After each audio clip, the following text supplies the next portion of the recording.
1856 and 1857 United States House of Representatives elections. Elections to the United States House of Representatives for the 35th Congress were held at various dates in different states from August 1856 to November 1857. The elections briefly returned a semblance of normalcy to the Democratic Party, restoring its House majority alongside election of Democratic President James Buchanan. However, superficial victory masked severe, ultimately irretrievable divisions over slavery. Voters next would return a Democratic House majority only in 1874. Party realignments continued. In 1856, the Whig Party disbanded, the Know-Nothing movement declined, and its vehicle, the American Party, began to collapse. Many Northern Whig, American, and other opposition party representatives joined the new, rapidly consolidating Republican Party, which contested the presidency in 1856. Though the Republican Party did not yet demand abolition, its attitude toward slavery was stridently negative. It was an openly sectional Northern Party opposing fugitive slave laws and slavery in the territories, and for the first time offered a mainstream platform to outspoken abolitionists.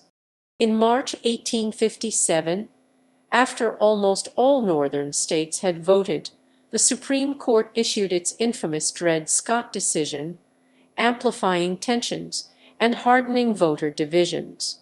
Remaining elections were concentrated in the South. Southern voters widely drove the American Party from office, rallying to the Democrats in firm opposition to the Republicans. In October 1857, the pending new state of Minnesota elected its first representatives, to be seated by the 35th Congress.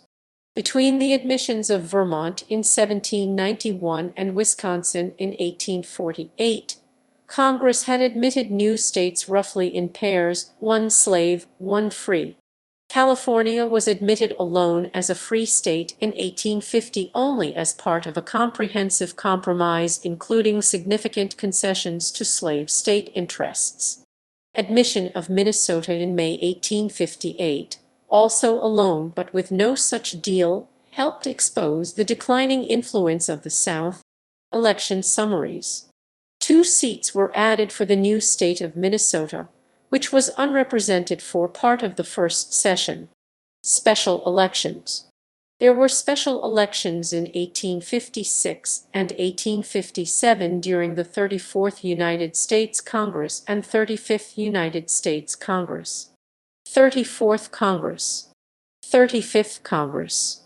Alabama, Arkansas, California, Connecticut, Delaware, Florida, Georgia, Illinois, Indiana, Iowa, Kansas Territory. See non-voting delegates below.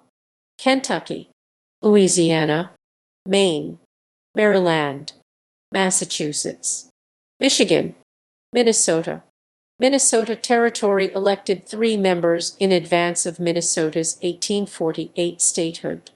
Although 3 men won this election, which was held before Minnesota was actually a state, only 2 representatives from Minnesota were allowed in the congressional bill creating the state in 1858.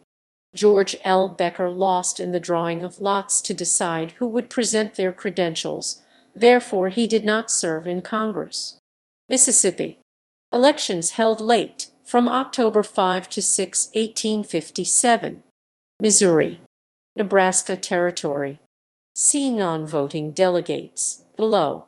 New Hampshire, New Jersey, New York, North Carolina, Ohio, Oregon Territory. See non-voting delegates below.